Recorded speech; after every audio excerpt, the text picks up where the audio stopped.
Hi நண்பா, இந்த ஒரு வீடியோவில் பிக் பாஸ் சீசன் நிகழ்ச்சி முடிந்த பிறகு முதல் முறையாக சௌந்தர்யா பார்த்தீங்கன்னா ஒரு பதிவு போட்டிருக்கிறாங்க. அந்த ஒரு பதிவில் என்ன சொல்லியிருக்காங்க அப்படின்றதான் டீட்டெயில் பார்க்க போகிறோம். அதுக்கு முன்னாடி டைட்டில் வின்னராக வந்த முத்துக்குமரனை உங்களுக்கு பிடிக்குமா, அல்லது இரண்டாவது இடம் பிடித்து ரன்னராக வந்த சௌந்தர்யாவை உங்களுக்கு பிடிக்குமா அப்படின்றத மறக்காம கமெண்ட் பண்ணுங்க.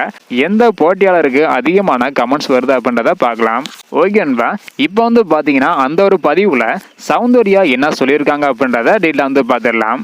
நிறைய டீட்டெயில் பார்த்தீங்கன்னா சொல்லியிருக்கிறாங்க. ஒன் பை ஒன்னா டீட்டெயில் பார்த்துடலாம்.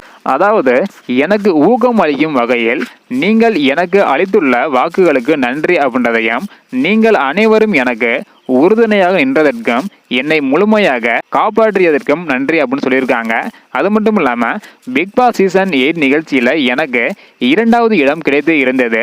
இது என்னுடைய சாதனை என்றாலும் இந்த வெற்றி நம் அனைவருக்கும் சொந்தமானது அப்படின்றதையும், அது மட்டும் இல்லாமல் ஒரே ஒரு முறை மட்டுமே வாழ்க்கையில் கிடைக்கும் இந்த வாய்ப்பை வழங்கிய அனைவருக்கும் எனது நன்றி அப்படின்றதையும், இந்த பயணத்திற்கு ஆதரவாக இருந்த எனது குடும்பம் மற்றும் உற்றார் உறவினர்களுக்கு நன்றி அப்படின்றதையும், அது மட்டும் இல்லாமல் இது முடிவு அல்ல, ஆரம்பம் அப்படின்றத சொல்லியிருக்கிறாங்க.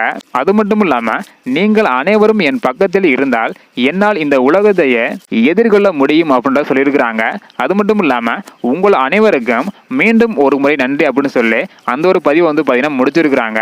ஆல்ரெடி டைட்டில் வின்னராக வந்த முத்துக்குமரன் இவங்க பார்த்தீங்கன்னா ஒரு வீடியோ பதிவு போட்டு தன்னோட நன்றியை சொல்லியிருந்தாங்க.